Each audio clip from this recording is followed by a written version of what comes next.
Selamat pagi sahabat Saroha yang dikasihi Tuhan kita Yesus Kristus. Sebelum kita mendengarkan firman Tuhan, kita terlebih dahulu berdoa. Kasih karunia bagimu dan damai sejahtera yang dari Allah Bapa di dalam Kristus Yesus Tuhan kita. Amin. Sahabat Saroha yang dikasihi Tuhan kita Yesus Kristus, kami mengucapkan selamat ulang tahun kepada saudara-saudari kami dimanapun Anda berada yang bersuka cita hari ini. Kiranya senantiasa Tuhan melindungi saudara-saudari sekalian dan tentunya Tuhan semakin memberkati dalam segala pekerjaan, dan demikian Tuhan memberikan sukacita di tengah-tengah kehidupan saudara-saudara sekalian. Demikian juga buat saudara-saudari kami yang pada hari ini dalam keadaan sakit, kami berdoa senantiasa Tuhan memberkati segala proses pengobatan, baik daripada medis dan apapun yang boleh saudara-saudari boleh makan, baik obat, demikian juga dengan makanan. Kiranya Tuhan senantiasa memberkati agar saudara kembali mendapatkan pemulihan dan boleh kembali mendapatkan kesehatan, agar boleh melakukan dan melaksanakan segala aktivitas seperti bagaimana yang sudah saudara-saudari sekalian lakukan. Oleh karena itu firman Tuhan yang menyapa kita untuk hari ini tertulis di dalam Amsal pasal yang kedua, ayat yang ke-16 sampai ayat yang ke-18. Demikian firman Tuhan, supaya engkau terlepas dari perempuan jalang, dari perempuan yang asing, yang licin perkataannya, yang meninggalkan teman hidup masa mudanya dan melupakan perjanjian Allahnya. Sesungguhnya rumahnya hilang tenggelam di dalam maut, jalannya menuju ke arwah-arwah. Demikian firman Tuhan. Sahabat Saroha yang dikasihi Tuhan kita Yesus Kristus, tentu salah satu tanda dari orang yang berhikmat adalah kalau perilakunya baik dan kemudian dia mampu untuk menjaga dirinya supaya menjauhi segala tindak kejahatan, menjaga supaya tidak menjadi sama dengan dunia ini, dan tentunya menjaga supaya tidak jatuh juga ke dalam segala pencobaan. Nats inilah sebuah peringatan yang tentu sangat tajam dari hikmat Salomo tentang bahayanya bagaimana kehidupan seseorang memilih jalan hidup yang tentunya salah. Yang diumpamakan dengan nats kita dikatakan perempuan jalang atau perempuan asing. Tentu ini adalah sebuah analogi dan juga sebuah figur, bukan hanya merujuk kepada perjinahan secara fisik, tetapi hal ini menunjukkan juga secara simbolis yang mewakili godaan-godaan yang ada di tengah-tengah dunia ini, yang senantiasa menawarkan kesenangan-kesenangan sesaat, namun tentunya yang membawa kehidupan berujung pada sebuah kehancuran. Oleh karena itulah sebuah perumpamaan ini, sebuah figur ini yang digambarkan oleh Salomo ini adalah sebuah peringatan tajam bagaimana kita bisa mampu membawa kehidupan kita, memilih mana yang terbaik dan menjauhkan kita juga dari segala godaan yang ada di tengah-tengah dunia ini. Banyak hal yang bisa menggoda kehidupan kita sehingga kita jatuh ke dalam sebuah keberdosaan, menjadi orang-orang yang sama dengan dunia ini, yang melakukan apa yang tidak dikehendaki Allah. Oleh karena itu kita akan melihat apa yang dikatakan oleh nats ini yang menekankan tentang dua hal penting di tengah-tengah kehidupan kita. Yang pertama dikatakan tentang sebuah pengkhianatan dan juga kelalaian. Dalam nats ini dikatakan perempuan ini digambarkan sebagai sosok yang meninggalkan teman hidup masa mudanya dan juga melupakan perjanjian dengan Allahnya. Inilah yang menggambarkan sebuah pengkhianatan terhadap komitmen dan sebuah janji yang tentunya janji suci, baik kepada manusia maupun terlebih kepada Tuhan. Hal inilah yang menyoroti bagaimana dosa seringkali dimulai dengan melupakan akar dari diri kita sendiri, atau akar di dalam diri kita, yaitu iman dan nilai-nilai yang kita pegang di tengah-tengah kehidupan kita. Sahabat Saroha, hal inilah yang dikatakan oleh Salomo, atau yang digambarkan dalam kehidupan orang-orang percaya. Bagaimana godaan yang memampukan atau yang mampu membuat kita lupa akan hal-hal yang penting. Lupa akan apa yang menjadi otoritas kehidupan kita, yang harus kita nomor satukan, yang harus kita dahulukan di tengah-tengah kehidupan kita. Maka godaan-godaan itu ketika seseorang tidak mampu melihat apa yang menjadi otoritas hidupnya sebagai orang-orang yang percaya, mungkin juga akan jatuh dalam pencobaan ini. Mungkin juga akan terjerumus dalam godaan-godaan yang dilakukan ini. Maka kita digambarkan seperti seorang perempuan yang meninggalkan teman hidup masa mudanya, atau yang melupakan perjanjian dengan Allahnya. Karena tentunya kita juga sebagai orang-orang yang dipilih Tuhan, sebagai orang-orang yang seharusnya hidup dan melakukan apa yang menurut Tuhan, apa yang menjadi kesenangan Tuhan, dan apa yang menjadi kehendak Tuhan di tengah-tengah kehidupan kita. Tetapi kalau kita jatuh dalam pencobaan, tentunya kita akan melupakan segala apa yang Tuhan kehendaki.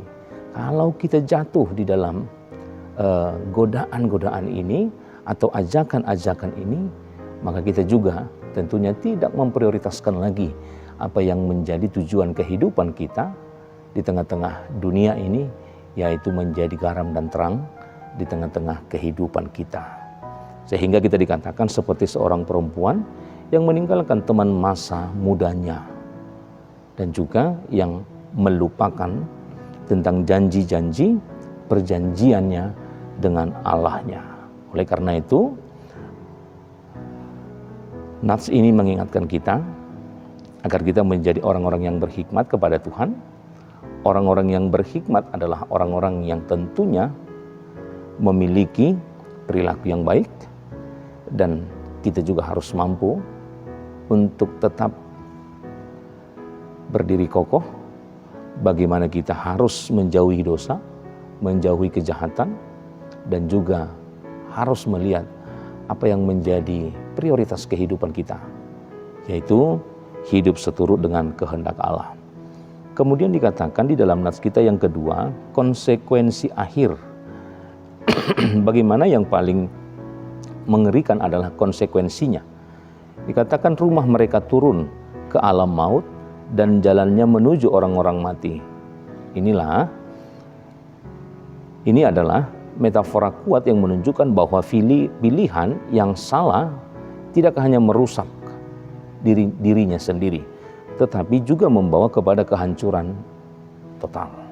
Artinya bukan hanya dirinya sendiri, tetapi dia juga bisa mempengaruhi orang-orang yang ada di sekitarnya.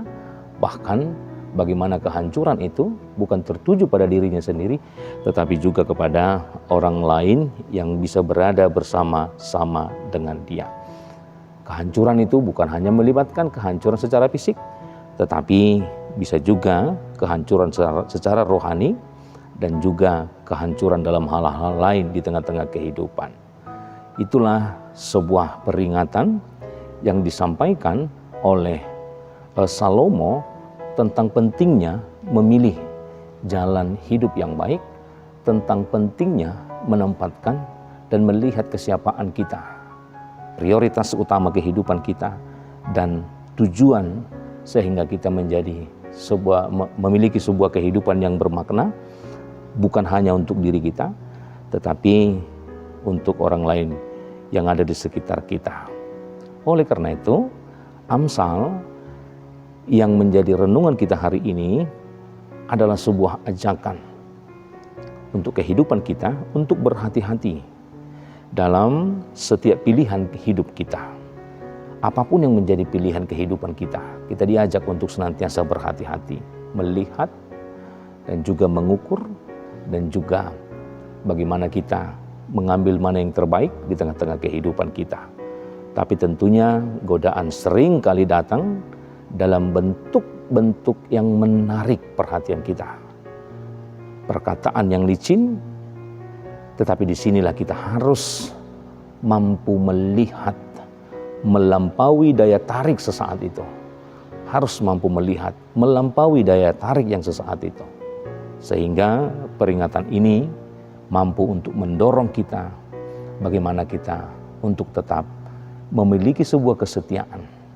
Demikian juga dengan perjanjian-perjanjian kita dengan Allah dan memiliki sebuah komitmen yang telah kita buat, ya, komitmen yang telah kita buat, karena itulah komitmen itulah yang mengantarkan kita sampai kepada sebuah tujuan yang benar, tujuan yang bermakna. Dan tentunya kita semua tahu bahwa jalan Tuhan mungkin terlihat sempit, tetapi itu adalah jalan yang menuju kehidupan, jalan hidup yang sejati. Sedangkan jalan dunia yang mungkin kita lihat luas adalah jalan menuju kematian.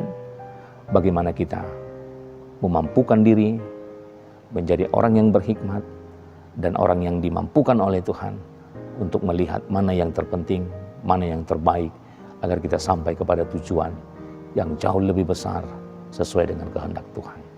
Tuhan Yesus memberkati. Kita berdoa. Terima kasih Tuhan buat firman Tuhan untuk hari ini yang menyapa kami bagaimana hikmat Salomo menempatkan kehidupannya adalah sesuai dengan kehendak Tuhan. Tentu dalam kehidupan kami juga banyak hal yang menjadi sebuah godaan yang menarik perhatian kami, sehingga kami mungkin ikut terlena atau diajak untuk menikmati apa yang ditawarkan oleh dunia ini, sehingga kami menjadi orang-orang yang melupakan bagaimana perjanjian kami yang seharusnya kami lakukan sampai akhir hidup kami, menjadi orang-orang yang berhikmat, memiliki sebuah tujuan hidup dan memiliki sebuah hidup yang bermakna, bukan hanya untuk diri kami, demikian juga untuk orang banyak.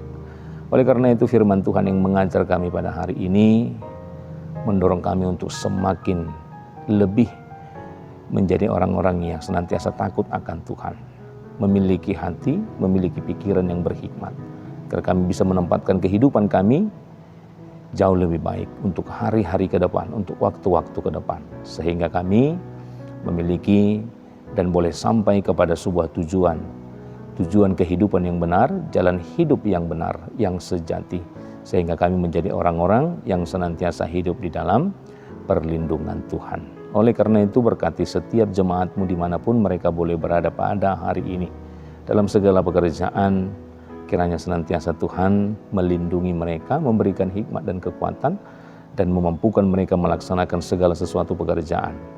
Dan demikianlah mereka akan menghasilkan hal-hal yang baik yang boleh mereka pakai dalam kehidupan mereka. Berkati juga dengan jemaat kami yang dalam keadaan sakit, senantiasa mereka dalam perlindungan Tuhan. Tuhan memberkati segala proses pengobatan agar mereka semakin dipulihkan, dan untuk hari-hari esok mereka boleh kembali melaksanakan segala pekerjaan mereka. Anak-anak kami yang semuanya masih dalam pendidikan dan pertumbuhan mereka masing-masing, kami serahkan hanya dalam tangan pengasihan-Mu. Kiranya setiap orang tua mampu mendidik anak-anak, sehingga anak-anak ini menjadi anak-anak yang mau dengar-dengar akan perintah orang tua. Demikian juga yang dengar-dengar akan firman Tuhan, sehingga mereka menjadi anak-anak yang membawa sukacita di tengah-tengah keluarga, dan dimanapun mereka boleh berada, melakukan segala aktivitas mereka.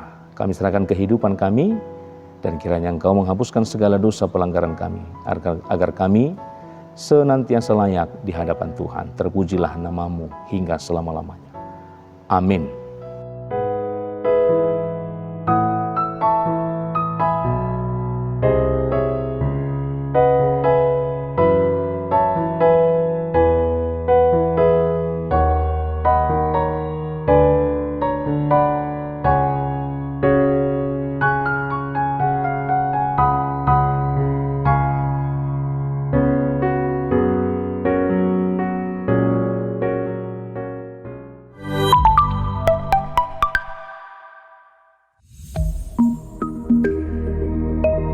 Thank you.